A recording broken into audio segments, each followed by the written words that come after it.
ગુરુદેવ શ્રી તાજી મહારાજની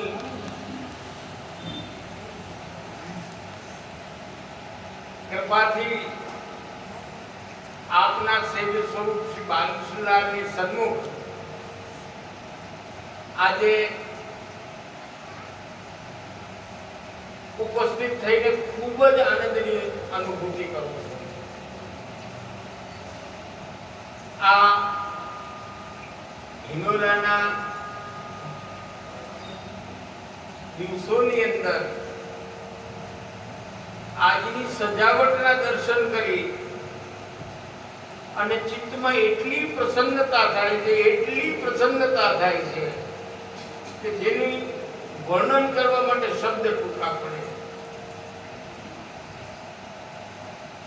ગુરુદેવશ્રીના ઠાકોરજી આપે અહીંયા શ્રી બાલકૃષ્ણલાલ પધરાવ્યા છે અને સજાવટની અંદર જે રીતે પોપટ ને મોર ને ગાય ને એ બધાના દર્શન કર્યા ત્યારે મને એમ થયું કે ખરેખર નાના નાના બાળકોને આપણે કેવા રમકડા શીખેલા છીએ. બાલકૃષ્ણલાલ આજે કેવા પ્રસન્નતાથી ખેલી રહ્યા છે એ દર્શન કરીને મનની અંદર ખૂબ જ આનંદની અનુભૂતિ કરતો. ક્યાંય જગતમાં આવું પોપટ જોયો નથી મેં. કેવા સરસ મોર છે, પણ બાળકને ખેલાવવા માટે ઓરિજિનલ મોર કે પોપટ ના ચાલે. એને આવા મોર પોપટની પ્રસન્નતા થાય છે. તમારે કોઈ મહાન કલાકાર થી બનાવેલા જો ખીલોના હોય એને તો ઘા કરી દે. મતલબ એનો અર્થ સમજો છો? શું થાય એનો મતલબ શું થાય?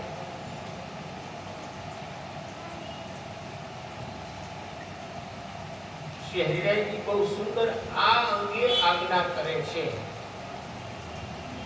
શુદ્ધ ભાવો પ્રભુ સ્થાપ્યમ ન ચાતુર્યમ પ્રયોજકમ અંતર્યામી સમસ્તાનામ ભાવમ જાનાતિ માનસમ. એટલે શ્રી હરિરાયજી આપણને એ સમજાવે છે, એ આજ્ઞા કરે છે કે મનની અંદર જે નિષ્કપટ વાત્સલ્યનો જે ઠાકોરજી પ્રત્યેનો જે ભાવ છે ને એ શુદ્ધ ભાવ પ્રભુ સ્થાપ્યમ, એ શુદ્ધ ભાવને અંગીકાર કરાવજો. કોઈ ચતુરાઈ નહીં કરતા. કારણ કે એ આપણો બાપ છે ને એ બધાને અંદર શું ચાલે ને એ જાણે. બહાર તો દેખાઈએ છીએ આપણે કેવા રૂડા ને રૂપાળા છીએ. એના માટે આપણને કઈ અરીસા દેખાડવાની જરૂરત છે જ નહીં. આપણે કેટલાની કઈ ડાઈ વાપરી છે એ આપણને નથી ખબર. આપણે જાણીએ છીએ કે આ ડાઈ કઈ વાપરી છે. ગામને દેખાડવા માટે આપણે કેવું પડે કે આ ગોદરેજની છે. આપણને તો ખબર છે કે એમાં કેટલી મિલાવટ આપણે કરી છે, કારણ કે મોંઘું કોઈને પોસાતું નથી. એટલે આપણી ચતુરાઈ આપણે આપણા આગળ રાખીએ એ શરીરાઈની આજ્ઞા કરે છે કે બરાબર છે, પણ પ્રભુ આગળ એ ચતુરાઈ નહીં વાપરવાની. ત્યાં શુદ્ધ ભાવોનું સ્થાપન કરવાનું, એ નિવેદન કરવાનું, એ અંગીકાર કરાવવાનો. અંતર્યામી સમસ્તાનામ ભાવમ જાનાતિ માનસમ. મનના ભાવ તમને વિચાર આવશે ને એ પેલા એમને ખ્યાલ આવી જશે કે આ શું વિચારવાનું. મનના અંદર આપણને વિચાર પ્રગટ થશે એ પેલા તો ઠાકોરજી જાણી જવાના છે, કારણ કે વિચારનું આદાન પ્રદાન પ્રભુ જ કરવાના. બુદ્ધિ પ્રેરક કૃષ્ણસ્ય પાદ પદ્મમ પ્રસિદ્ધતુ.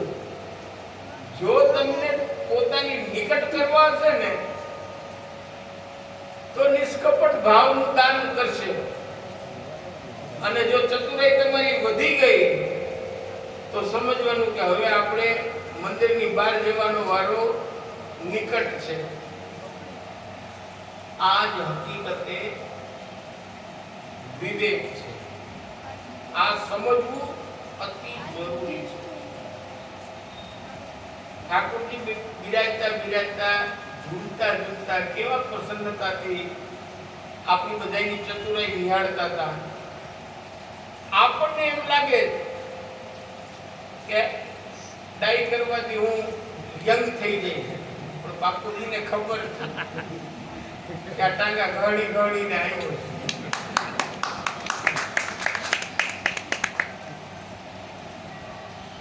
અને એનાથી બાળકને ચિત્તમાં પ્રસન્નતા થાય. જો આપણી આવી બેવકૂફી પણ જો બાલકૃષ્ણલાલને પ્રસન્ન કરતી હોય તો આનાથી 1000 ગણી બેવકૂફી આપણને કબૂલ છે. તો શ્રી બાલકૃષ્ણલાલ પ્રસન્ન થતા હોય. પણ મુખિયાજી હમણાં જે વાત કરી કે આરતી હકીકતે હિંડોલાની અંદર આરતી સંધ્યા આરતી થયા પછી ઠાકોરજી હિંડોલામાં ઝૂલે. જ્યારે શેનની અંદર ઠાકોરજી ઝૂલે ત્યારે શયન આરતી હિંડોલામાં થાય. આ આદિ અનાદિ કાલથી મહાપ્રભુજી ગુસાઈજીએ બતાવેલી પરંપરાનું આ વિધિ વિધાન છે. અનેક સમયથી થતા હોય તો એ કાગળીઓ પ્રવાહ કહેવાય.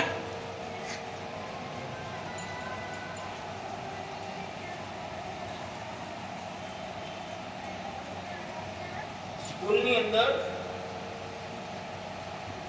સાહેબ ગણિતનો પીરિયડ દેતા હતા. ગણિતના પીરિયડમાં સાહેબે છોકરાઓને દાખલો આપ્યો કે બોલો.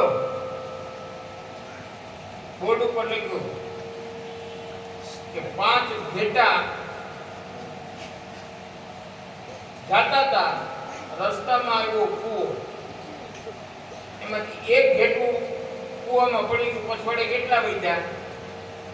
સાહેબે સવાલ પૂછ્યો બોર્ડમાં લખી. મને જેવું એક આમ આંગળી ઊંચી કરી એ કે સાહેબ એક કઈ નહીં કે મૂર્ખ, તમે ગણિત એટલા વખતથી શીખવાનું એટલું નથી ખબર પડતી કે 5 માંથી 1 જાય એટલે 4 વધે? સાહેબ તમને ગણિતની ખબર જ નથી, ઘેટાની ખબર નથી. તમને ગણિતની ખબર હશે પણ ઘેટાની ખબર નથી. તો કે કેમ? તો કે એક ઘેટું જાય ને એની પછોડે 4 ઘેટો મારે, એમાં પછી કઈ વધે નહીં. એટલે કહેવાનો આશય છે કે આપણે ઘેટા નથી એવો ધ્યાન રાખજો. આપણે અને એમાં ખાસ કરીને આ નાકું છે ગીરનું, તાનાળા છે ને એ ગીરનું નાકું કહેવાય ને. હા કે ના તો બોલો. મુખિયાજીનો અવાજ આવે એ આઈના નથી, બાકીના બધા તો ચૂપ બેઠા. આપણે તો ગીરના સાવજ છીએ એટલે આપણે એવા ઘેટા વેડા કરવાના થતા નથી. બહુ સુંદર પ્રસંગ મહાભારતની અંદર આપણને આ વાતને લગતો જાણવા મળે છે. જ્યારે વસ્ત્રહરણનો પ્રસંગ પૂરો થાય છે દ્રૌપદીના, પછી ઠાકોરજી અને ઉદ્ધવજીનો સંવાદ થાય છે. ઉદ્ધવજી ઠાકોરજીને વિનંતી કરે છે કે પ્રભુ આ વાત સમજાણી છે, શું ન સમજાવ? તો કે દ્રૌપદી આટલી વિલાપ કરતી હતી, આટલી કલ્પાંત કરતી હતી, આટલી દુઃખી થતી હતી અને આપે એનું વસ્ત્રહરણ થવા દીધું. આ આપણા બધાયના મનનો પ્રશ્ન ઉદ્ધવજીએ કર્યો ઠાકોરજી. આપ સમર્થ ધણી બિરાજો ને આપની હાજરીમાં આવું થાય. ઠાકોરજીએ બહુ સુંદર ઉત્તર દીધો છે. ઉદ્ધવ, એનું કારણ હું નહીં. ઉદ્ધવ બીજું તો બીજું કોણ હતું? એનું કારણ હતું વિવેકનો અભાવ. એનું કારણ હતું વિવેકનો અભાવ. પ્રભુ કઈ સમજાણું નહીં કે દુર્યોધનમાં વિવેક હતો પણ યુધિષ્ઠિરમાં વિવેક નહોતો, એટલે આ પરિણામ વધારે દ્વિધામાં મુકાઈ ગયા ઉદ્ધવજી. કે કોંગ્રેસ વડાની અંદર વિવેક હતો અને ભાજપમાં વિવેક નહોતો, આમ સિદ્ધ કરવા માંગો છો? કઈ રીતે? ઉદ્ધવજી મૂંઝાણા. એટલે ઉદ્ધવજીએ પ્રશ્ન કર્યો કે કઈ રીતે? દુર્યોધન આગળ સત્તા અને સંપત્તિ બે ખૂબ માન લીધો હતો. વિશાળ સામ્રાજ્ય હતું, બધું હતું, પણ એનામાં એક વિવેક હતો. કયો? એનામાં વિવેક એ હતો, એને યુદ્ધ પીડા નહોતી આવતી. એને પાસા રમતા નહોતા આવડતા. એને ખબર હતી કે હું પાસા રમતા જાણતો નથી. એટલે એણે વિવેક બુદ્ધિનો ઉપયોગ કરી અને મામાશ્રીને પાસા રમવા ત્યાં બેસાડ્યા. અને યુધિષ્ઠિર બધું જાણતો હતો, સત્યવાદી હતો, પણ એ વિવેક ચૂકી ગયો. યુધિષ્ઠિર કયો વિવેક ચૂકી ગયો? યુધિષ્ઠિર કયો વિવેક ચૂકી ગયો? ઠાકોરજીએ આજ્ઞા કરી કે યુધિષ્ઠિર એ વિવેક ચૂક્યો કે જ્યારે આ દ્યુત રમવા એ બેસતા હતા ત્યારે એને મને વિનંતી કરી હતી કે આપ દ્યુત સભામાં પધારતા નહીં. તમે એમ માનો કે મારા આવવા કે ન આવવાથી એ વસ્તુ મારી જાણમાં આવશે કે નહીં આવે, એમ તમે માનો? હું નહોતો તો પણ મને ખબર હતી કે ત્યાં શું થાય, અને મને દૂર કરવામાં આવ્યો એટલે જ હું સભામાં હાજર નહોતો. બારે ઊભો રહીને રાહ જોતો હતો કે હવે કોક મને બોલાવશે, હવે કોક મને બોલાવશે, હવે કોક મને બોલાવશે. કોઈ બોલાવ્યો? કોઈ મને બોલાવ્યો? કોઈ બોલાવ્યો નથી. આ વિવેક ચૂક્યા. મહારાજ દ્રૌપદીએ પહેલા દ્રૌપદીને જ્યારે વાળ પકડી લઈને આવ્યા સભામાં, ત્યારે એને બધાને રિક્વેસ્ટ કરી કે મને બચાવો, મને બચાવો, મને બચાવો.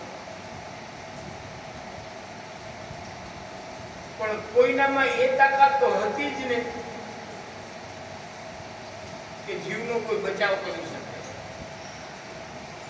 જ્યારે છેલ્લે દ્રૌપદી હારી જાય, થાકી જાય, ત્યારે એને મને યાદ કર્યું ને હું 20 સેકન્ડ હાજર થયો. યુધિષ્ઠિરનો વિવેક એ જ કાણો કે દુર્યોધને શકુનીને પોતાના બદલામાં એક બિહાફ રાખ્યો હતો, તો યુધિષ્ઠિરે મને રાખ્યો હતો તો શકુની મારાથી જીતત, પણ મને પેલા જ બાંધી લીધો. મને પેલા જ બાંધી લીધો કે તમારે યુદ્ધ સભામાં પધારવાનું નથી. આ આપણા તમામ જીવની પરિસ્થિતિનું વર્ણન છે. ખોટું જેટલું કરીએ ત્યારે ભૂલી જઈએ કે પ્રભુ અંદર જ બિરાજે. ઠાકોરજીને જાણ કરવા માટે ટેલિફોન કરવાની જરૂરત નથી, મોબાઈલની જરૂરત નથી, અંદર જ બિરાજે. બધી એમને ખબર જ છે કે ત્યાં આપણે વિવેક ચૂકી જાય, અને જ્યાં આપણે વિવેક ચૂકીએ છીએ ત્યાં પરાજય નિશ્ચિત છે. ગમે તેવી તમારી ચતુરાઈ હોય, ગમે તેવી તમારી આવડત હોય, પણ જો વિવેકહીન થયા તો હાર નિશ્ચિત છે, નિશ્ચિત છે ને નિશ્ચિત છે. કોઈ આપણને બચાવી શકે નહીં. ઠાકોરજીને એવી આપણે બધા વિનંતી કરીએ કે એક વાત નિશ્ચિત છે કે ચતુરાઈ ગણો કે નબળાઈ ગણો, પણ અમે દુષ્ટ તો છીએ જન્મથી, એટલે તો અહીંયા છે. દુષ્ટ છીએ એટલે તો ભૂતલ ઉપર છીએ. જો દુષ્ટ ન હોત તો આપની નિકુંજની અંદર આવા ખોટા કુકરના બધા હાટા ન થઈ ગઈને બેઠા હોત. એટલી આપણે સૌ વિનંતી કરીએ કે સાચા કે ખોટા અમને જેવા છીએ એવા આપણે સ્વીકાર કર્યા.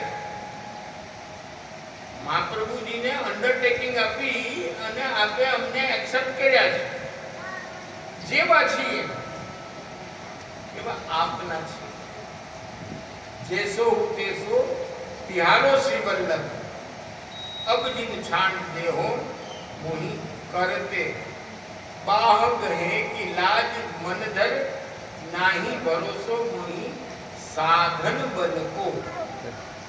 મારા સાધનની ઉપર મને બિલકુલ પણ રતિ ભાર પણ ભરોસો નથી. એટલે આપ સદા આપની ચરણ શરણમાં અમને રાખો. પછી ધૂળ બનાવો તોય ભલે, ઢેફા બનાવો તોય ભલે, અને આપને ગમતા સુખદેવજીનું પોપટ બનાવો તોય ભલે. જેવી રાજને જે ઈચ્છા પડે, રૂચે રાજને કરો એવી ટેવ રે, અન્ય રખે ભાગો રે. અમે રાજના ખાસા ખવાસ રે, મુક્તિ મન ના આપે. મુક્તિનું અમારે કામ નથી. મુક્તિ જેને અહીંયા ક્યાં ઢેફાડ ભાંગવાના તમારે. અમારે તો આપની ચરણ શરણમાં સદા રહેવું છે. આપણા લાડીલા બાલકૃષ્ણને આપણે સૌ ભેગા થઈને વિનંતી કરીએ કે પ્રભુ જેવી રીતે આપને અમારી સાથે ખેલવું હોય એ સંપૂર્ણપણે આપ સ્વતંત્ર છો. ઉપાડીને ઘા કરવો હોય તોય છૂટ, અને ચકડીની જેમ અમને ઘુમાવવો હોય તોય છૂટ. પણ જેવા છીએ એવા આપના છીએ. પ્રભુ આપણને પોતાના ખેતમાં સદા સાથે સંમિલિત કરે એવી બાલકૃષ્ણના ચરણારવિંદમાં વિનંતી કરીને મારું વક્તવ્ય પૂરું કરું.